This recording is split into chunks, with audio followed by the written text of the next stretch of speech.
আওয়ামী লীগ সরকারের ৪৭ সদস্যের নতুন মন্ত্রিসভার যাত্রা শুরু। বঙ্গবন্ধু প্রতিকৃতি ও জাতীয় স্মৃতিসৌধে শ্রদ্ধা নিবেদন আজ। দেশকে সমৃদ্ধির পথে নেয়ার প্রত্যয় মন্ত্রীদের, দুর্নীতির বিরুদ্ধে কঠোর হওয়ার অঙ্গীকার।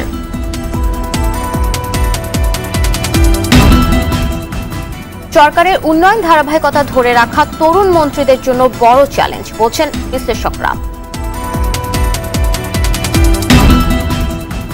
এবং বিপিএলে আজ খুলনা টাইটান্সের মুখোমুখি ঢাকা ডায়নামাইটস, কুমিল্লা ভিক্টোরিয়ান্সের বিপক্ষে লড়বে রংপুর রাইডার্স।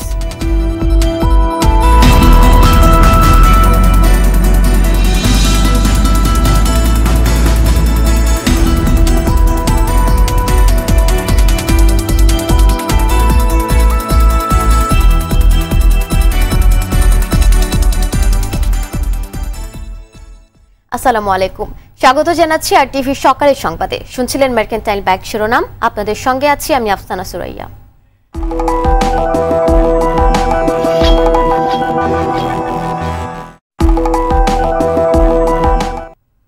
টানা তৃতীয় সহ চতুর্থবার প্রধানমন্ত্রী হিসেবে শপথ নিলেন আওয়ামী লীগ সভাপতি শেখ হাসিনা।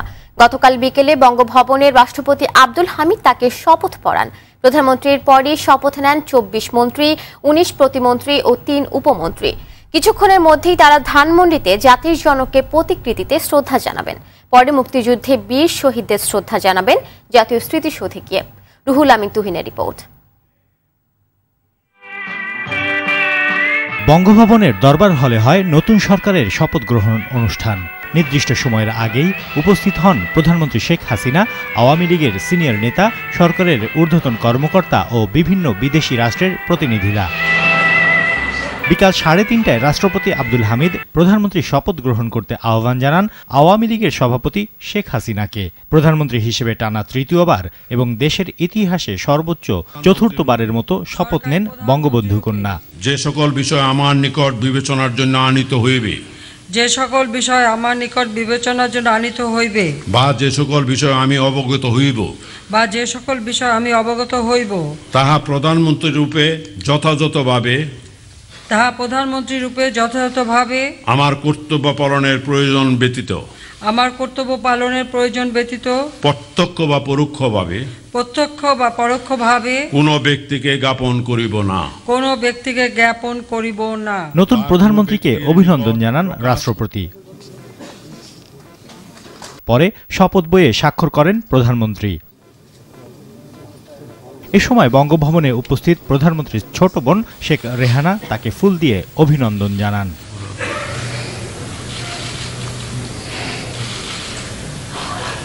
এরপর মন্ত্রী হিসেবে ২৪ জনকে শপথ পড়ান রাষ্ট্রপতি।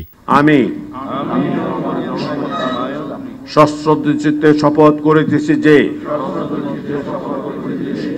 সরকারের মন্ত্রী রূপে যে সকল বিষয় আমার নিকট বিবেচনার জন্য আনিত হইবে। ১৯ জন প্রতিমন্ত্রী ও ৩ জন উপমন্ত্রী শপথ গ্রহণ করেন। অকৃত্রিম বিশ্বাস ও আনুগত্য পোষণ করিব।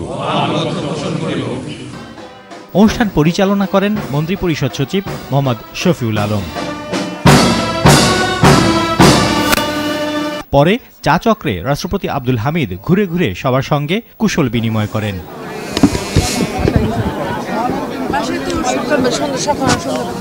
এ সময় আওয়ামী লীগের সাধারণ সম্পাদক ওবায়দুল কাদের মন্ত্রিসভায় ১৪ দলের অন্তর্ভুক্তির সম্ভাবনার কথাও তুলে ধরেন। কেউ বাদ পড়েছেন এটা আমি বলবো না, আমি বলবো দায়িত্বের রূপান্তর, দায়িত্বের পরিবর্তন। ১৪ দল এর কেউ ভবিষ্যতে আর মন্ত্রী হবে না একথা আমি বলতে পারি না, হতে পারে। জনগণের রায় মেনে ঐক্যফ্রন্টের সংসদে যাওয়া উচিত বলেও মনে করেন আওয়ামী লীগ সাধারণ সম্পাদক। তারুণ্যের শক্তিকে কাজে লাগানো, গ্রামকে শহরে পরিণত করা, সমৃদ্ধির আগামী গড়া, সর্বোপরি চলমান উন্নয়ন কার্যক্রমের সমাপ্তি করে একটি উন্নত দেশ গড়ার লক্ষ্য নিয়ে যে পথচলা, সেই পথচলায় আবারও জনগণের বিপুল ম্যান্ডেট নিয়ে ক্ষমতায় এসেছে আওয়ামী লীগ। আওয়ামী লীগের ইশতেহার বাস্তবায়নে নতুন এই চমকপ্রদ মন্ত্রিসভা কার্যকরী ভূমিকা রাখবে, এমনটাই প্রত্যাশা দেশবাসীর। রুহুল আমিন তুহিন, RTV, বঙ্গভবন, ঢাকা। সবার সম্মিলিত প্রচেষ্টায় দেশকে সমৃদ্ধির পথে নিয়ে যাওয়ার প্রত্যয় ব্যক্ত করেছেন নতুন মন্ত্রিসভার সদস্যরা। শপথ নেয়ার পর তারা জানান দেশের মানুষের প্রত্যাশা পূরণে কাজ করবেন। নিজ নিজ ক্ষেত্রে সমস্যা চিহ্নিত করে সমাধানের আশ্বাসও দেন অনেকে। দুর্নীতির বিরুদ্ধে কঠোর হওয়ার শপথও ছিল অনেকের কণ্ঠে, জানাচ্ছেন নাজির ফরাইজি। বা পরোক্ষভাবে এবারের মন্ত্রিসভার বেশিরভাগ সদস্যই নতুন। গত মন্ত্রিসভার 11 জন মন্ত্রী ও 4 জন প্রতিমন্ত্রী আছেন এখানে। 31 জন নতুন মুখ দিয়ে গঠিত মন্ত্রিসভার 27 জন প্রথম মন্ত্রী, প্রতিমন্ত্রী ও উপমন্ত্রী হিসেবে শপথ নিয়েছেন, যেখানে তরুণ সংসদ সদস্যদেরও সুযোগ দেয়া হয়েছে। কর্তব্য বিশ্বস্ততার সহিত পালন করি। মন্ত্রণালয়ের দায়িত্ব পাওয়াকে দেশ ও মানুষের কল্যাণে কাজ করার সুবর্ণ সুযোগ বলে মনে করছেন মন্ত্রিসভার নতুন সদস্যরা। প্রথম এমপি হয়ে মন্ত্রী, এটাকে আমি চ্যালেঞ্জ হিসাবে গ্রহণ করেছি এবং আমার বিশ্বাস এই চ্যালেঞ্জকে গ্রহণ করে সফল হওয়ার মতো আত্মবিশ্বাস এবং যোগ্যতা দুটি আমার আছে। দুর্নীতির ব্যাপারে আমি সবচেয়ে সোচ্চার। মাননীয় প্রধানমন্ত্রীও বলেছেন দুর্নীতির ব্যাপারে জিরো টলারেন্স। একটি সমৃদ্ধ দেশ যেটি জাতির জনক বঙ্গবন্ধু আমাদের দেখিয়েছিলেন এবং নতুন নতুন প্রকল্প গ্রহণ করে বর্তমান যুগের চাহিদা অনুযায়ী আমরা সেভাবে এগিয়ে যাব। মন্ত্রণালয়ে একেবারে আমি নতুন, সুতরাং এই মুহূর্তে আমি সুনির্দিষ্ট কোনো কিছু বলতে পারবো না। তবে নদী ভাঙন হচ্ছে আমাদের দেশের সবচেয়ে বড় প্রকট। আমরা আগে সমস্যাগুলো চিহ্নিত করব, তারপর মাননীয় প্রধানমন্ত্রী জননেত্রী শেখ হাসিনার নির্দেশনা নিয়ে সেগুলো সমাধানের চেষ্টা করব। নৌ পরিবহন মন্ত্রণালয়ের শুধু নয়, আমরা মাননীয় প্রধানমন্ত্রীর নেতৃত্বে মন্ত্রী পরিষদ, এটা আমরা সম্মিলিতভাবেই এই আমাদের কার্যক্রম এগিয়ে নিয়ে যাব। আমরা শুধু একটি মন্ত্রণালয় বেস এই মন্ত্রিসভা হবে না, এই মন্ত্রিসভা সমগ্র বাংলাদেশের জন্য কাজ করবে। শিক্ষা, চিকিৎসা, তথ্য প্রযুক্তির উন্নয়ন ও কর্মসংস্থান সৃষ্টি, নাগরিক জীবনের নানা ক্ষেত্রে সুযোগ সুবিধা বৃদ্ধি সহ অসাম্প্রদায়িক বাংলাদেশ গড়ার প্রত্যয় ব্যক্ত করেন তারা। আমি কিন্তু ইসলাম ধর্মের মন্ত্রী না, আমি মন্ত্রী হচ্ছে সকল ধর্মের মন্ত্রী। যার যার ধর্ম শেষে অতি পবিত্রভাবে পালন করতে পারে এবং করতে যাতে দেওয়া হয়, এইটা নিশ্চিত করাই আমার প্রধান দায়িত্ব। নতুন ইন্ডাস্ট্রিগুলো কীভাবে করা যায়, specially employment and export and local প্রোডাকশনটা এবং প্রোডাকশন ডাইভার্সিটি, এই নিয়েই আমরা চিন্তা করছি। ধারাবাহিকভাবে আমি যা পেয়েছি, পাট শিল্প কিন্তু অনেক এগিয়েছে এবং আমাকে এটাকে আরও একটু এগিয়ে নিয়ে যেতে হবে। আগে যিনি এই মন্ত্রণালয়ের দায়িত্বে ছিলেন তিনি ভালো কাজ করেছেন, তিনি অনেকগুলো কাজ এগিয়ে নিয়ে গেছেন, যেগুলো তিনি এগিয়ে নিয়ে গেছেন সমাপ্ত করতে পারেননি, সেই কাজগুলো আমি তার সাথেই পরামর্শ করে মাননীয় প্রধানমন্ত্রীর নির্দেশনা অনুযায়ী সেগুলো সমাপ্ত করব। বৈদেশিক সম্পর্ক উন্নয়নের পাশাপাশি সরকারের ধারাবাহিক সফলতা ধরে রেখে দেশকে উন্নতির শিখরে নিয়ে যাওয়ার প্রতিশ্রুতি দিয়েছেন সবাই। মাননীয় প্রধানমন্ত্রী শি ইজ কমিটেড, যে জায়গায় উনি কমিটমেন্ট করেছেন সেগুলোকে আমরা আরও শক্তিশালী করার জন্য, আরও বেগবান করার জন্য আমরা কাজ করে যাব। এবং আমি আবারও বলতে পারি, নেক্সট 5 years এটা বাংলাদেশের মানুষ কল্পনা করতে পারবে না আমরা কোথায় আমরা চিন্তা ভাবনা করছি দেশের অর্থনীতিকে নিয়ে যাওয়ার জন্য। আমি চাই আমার পররাষ্ট্র মন্ত্রণালয় আমাদের এই উন্নয়নের মহাসড়কে যাতে সক্রিয়ভাবে সহায়তার কাজ করতে পারে। আমরা স্বাস্থ্যসেবাকে আরও উন্নত করব এবং দেশবাসীকে যাতে ভালো স্বাস্থ্যসেবা দিতে পারি তার চেষ্টা করব। যে দায়িত্ব আমাকে দেওয়া হয়েছে আমি সেই দায়িত্ব সঠিকভাবে পালন করার জন্য চেষ্টা করব। যেই অসমাপ্ত কাজগুলি আমি করি নাই সেগুলি সমাপ্ত করব। গত মন্ত্রিসভার 36 জন সদস্যকে বাদ দিয়ে মাত্র 15 জনকে রেখে নতুন মন্ত্রিসভা গঠন করে চমক দেখিয়েছেন প্রধানমন্ত্রী শেখ হাসিনা, যেখানে নতুনদের সুযোগ করে দিয়েছেন তিনি। এখন দেখার বিষয় নতুন মন্ত্রিসভার সদস্যরা প্রধানমন্ত্রীর আস্থার কতটা প্রতিদান দিতে পারেন। নাজিব ফরাইজি, RTV, বঙ্গভবন। পুরনো ও অভিজ্ঞদের বাদ দিয়ে একঝাঁক নতুন মুখ নিয়ে গঠন করা মন্ত্রিসভাকে চমকই বলছেন রাজনৈতিক বিশ্লেষকরা। তাদের মতে সরকারের উন্নয়নের ধারাবাহিকতা ধরে রাখা তরুণ মন্ত্রীদের জন্য হবে বড় চ্যালেঞ্জ। পাশাপাশি আনকোরা মন্ত্রী প্রতিমন্ত্রীরা ঝানু আমলাদের কিভাবে সামলাবেন আছে সে প্রশ্ন। নতুন মন্ত্রিসভা নিয়ে RTV-কে দেয়া সাক্ষাৎকারে এসব বললেন তারা। আরও থাকছে মুক্তা মাহমুদের রিপোর্টে। 5 থেকে 10 বছরের অভিজ্ঞতা নিয়েও একাদশ জাতীয় সংসদের মন্ত্রিপরিষদে ঠাঁই না হওয়া 47 সদস্যের 32 জনই নতুন। তবে এই নতুনেই সম্ভাবনা দেখছেন রাজনীতি নিয়ে কাজ করেন এমন বিশ্লেষকরা। সুশাসনের জন্য নাগরিক সুজনের সম্পাদক বদিউল আলম মজুমদার ও ইতিহাসবিদ সৈয়দ আনোয়ার হোসেন মনে করেন, সুশাসন, আর্থিক খাতে শৃঙ্খলা, উন্নয়নের ধারাবাহিকতা, শিক্ষা খাতের অনিয়ম দূরসহ নির্বাচনী ইশতেহার বাস্তবায়নে নতুন মন্ত্রীরা আন্তরিক হবেন। এই মন্ত্রিসভার মাধ্যমে নূতন রক্ত সঞ্চালন হলো সরকারের মধ্যে, এবং নূতন আইডিয়া, নূতন চিন্তা ভাবনা, নূতন সমাধানের কথা তারা চিন্তা করতে পারে। আমি মনে করি যে এটা নির্ভর করবে তাদের আন্তরিকতা, তাদের সততা, এগুলোর উপর নির্ভর করবে। নতুন যারা হয়েছেন তাদের অনেকেরই মন্ত্রিত্ব করবার অভিজ্ঞতা নেই, এসেছেন, তারা অভিজ্ঞ হয়ে উঠবেন সময়ের ব্যবধানে। সেক্ষেত্রে আমলাতন্ত্রের প্রভাবটা বেশি হয়ে যেতে পারে মন্ত্রীদের উপরে, নতুন মন্ত্রীদের উপরে। সেদিকে নজর রাখতে হবে। তবে পুরনো মন্ত্রিসভার অভিজ্ঞ ও সফলদের বাদ দেয়া এবং মহাজোটের শরিক দলগুলোকে মন্ত্রিসভায় ঠাঁই না দেওয়ার সিদ্ধান্তকে সমালোচনা করলেন ঢাকা বিশ্ববিদ্যালয়ের এই শিক্ষক। বাম বা শরিক দল থেকে কাউকে রাখেননি, মনে হয় কোনো চিন্তা ভাবনা আছে যে ভবিষ্যতে যখন সংসদীয় কমিটি হবে তাদের প্রধান করা হবে বা সদস্য করা হবে। তারপরও দেশের সার্বিক উন্নয়ন ও মানুষের প্রত্যাশা পূরণে নতুন মন্ত্রীরা যথাযথ ভূমিকা রাখবেন, এমনই প্রত্যাশা তাদের। মুক্তা মাহমুদ, RTV, ঢাকা। সোমবার রাতে কোনাপাড়া শাহজালাল রোডের নাসিমা ভিলা নামের ওই বাড়ির নিচতলার কক্ষ থেকে মরদেহ দুটি উদ্ধার করা হয়। শিশু দুটির বয়স 4 থেকে 5 বছরের মধ্যে। তাদের শরীরে আঘাতের চিহ্ন রয়েছে বলে জানিয়েছে পুলিশ। কোনাপাড়া পুলিশ ফাঁড়ির সহকারী উপপরিদর্শক আবু হায়াত বলেন, শিশু দুটি দুপুর থেকেই নিখোঁজ ছিল। তাদের খোঁজে মাইকিংও করা হয়। পরে ওই বাড়ির নিচতলায় দুজনের মরদেহ খুঁজে পাওয়া গেলে খবর পেয়ে তারা ঘটনাস্থলে যান। তিনি বলেন, শিশু দুটির দেহে আঘাত দেখতে পেয়েছি।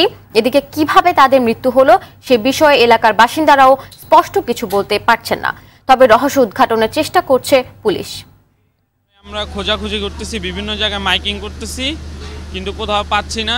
পরে রাত 8টা বাজে এলাকার ছেলেদের কাছে রিপোর্ট আসে যে ওদের মারা হয়েছে, কোনো রুমের ভিতরে হত্যা মারা হয়েছে।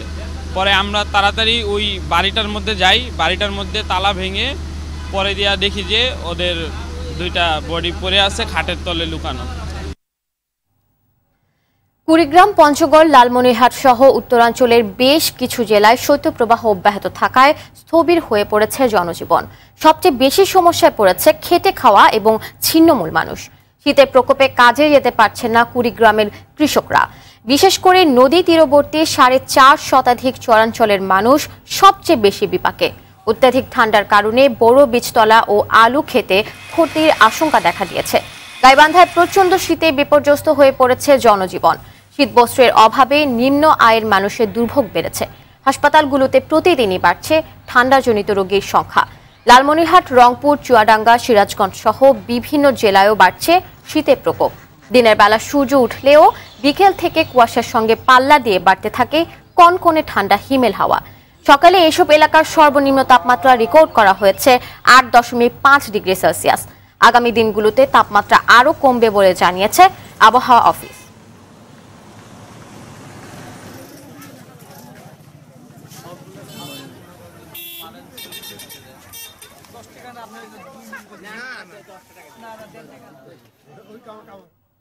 জাতীয় সংসদ নির্বাচনে চট্টগ্রামের 16টি আসনের মধ্যে 9টিতেই জামানত হারিয়েছে বিএনপি ও ঐক্যফ্রন্ট। আওয়ামী লীগ বলছে, জামায়াত সংশ্লিষ্টতা ও নেতিবাচক রাজনীতির কারণে জনগণ বিএনপিকে প্রত্যাখ্যান করেছে। আর বিএনপি বলছে, কারচুপি নির্বাচনের ফল দিয়ে বিএনপিকে মূল্যায়ন করার সুযোগ নেই।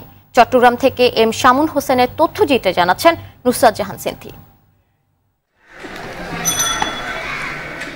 একাদশ জাতীয় সংসদ নির্বাচনে চট্টগ্রামে ভরাডুবি হয়েছে বিএনপি ও ঐক্যফ্রন্টের। সেখানকার 16টি আসনের মধ্যে একটিও নিজেদের দখলে নিতে পারেনি জোটটি। পরাজিত হয়েছেন হেভিওয়েট সব প্রার্থী। এদের মধ্যে আছেন সাবেক মন্ত্রী আব্দুল্লাহ আল নোমান, 20 দলীয় জোটের সমন্বয়ক কর্নেল অলি আহমদ ও নগর বিএনপির সভাপতি ডক্টর শাহাদাত হোসেন। নির্বাচনে জামানত হারিয়েছেন বিএনপি ও ঐক্যফ্রন্টের 9 জন প্রার্থী। চট্টগ্রামের আওয়ামী লীগ নেতারা বলছেন, অতীতের অপকর্মের কারণেই জনগণ বিএনপিকে প্রত্যাখ্যান করেছে। তাদের যে নির্বাচনী বিপর্যয়, এটা হলো ন্যাচারাল জাস্টিস, যেগুলো আমরা মনে করি ভুল পথ অগ্রসর হওয়ার কারণে বিপর্যয় ঘটছে। ভুল পথে অগ্রসর হলে তাহলে এটা আমরা কঠোরভাবে এটা দমন করব। তবে বিএনপি নেতাদের দাবি নির্বাচনে জনগণকে ভোট দেওয়ার সুযোগ দেওয়া হয়নি, কারচুপি করে তাদের হারানো হয়েছে। তো এটা দিনের আলোর মতো পরিষ্কার যে এটা কোনোভাবেই নির্বাচন না, মানুষ এখানে ভোট দিতে পারে নাই, মানুষের জনমতের প্রতিফলন এখানে ঘটে নাই, এখানে রাতের অন্ধকারে সিল মেরে বাক্স ভর্তি করা হয়েছে। এবারের নির্বাচনে চট্টগ্রামের 114 জন প্রার্থীর মধ্যে 90 জনই জামানত হারিয়েছেন, যা চট্টগ্রামের রাজনীতির ইতিহাসে আলোচিত ঘটনা বলে জানান স্থানীয়রা। নুসরাত জাহান সিনথি, RTV। সকালের সংবাদ শেষ করব, তবে তার আগে মার্কেন্টাইল ব্যাংক শিরোনামগুলো জানিয়ে দিচ্ছি আরও একবার।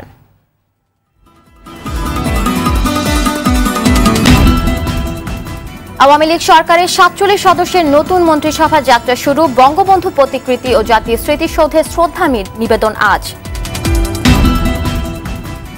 দেশকে সমৃদ্ধির পথে নেওয়া প্রত্যয়, মন্ত্রীদের দুর্নীতির বিরুদ্ধে কঠোর হওয়ার অঙ্গীকার।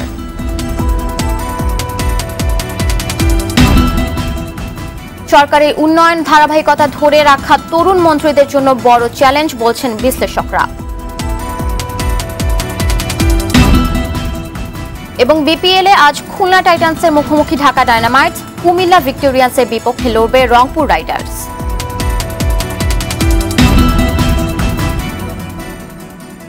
সকালের সংবাদ এই পর্যন্তই। RTVর সবশেষ সংবাদ জানতে যে কোনো মোবাইল ফোন থেকে 24141 নম্বরে ডায়াল করুন। আর মোবাইল ফোনে সংবাদ দেখতে অ্যাপ স্টোর, গুগল প্লে বা উইন্ডোজ স্টোর থেকে ডাউনলোড করুন RTV অ্যাপস। এছাড়াও তাৎক্ষণিক ও বিনোদন সংবাদ জানতে বিশ্বের যে কোনো প্রান্ত থেকে ভিজিট করুন rtvonline.com এবং youtube.com/rtvnews। এতক্ষণ সাথে থাকায় ধন্যবাদ সবাইকে।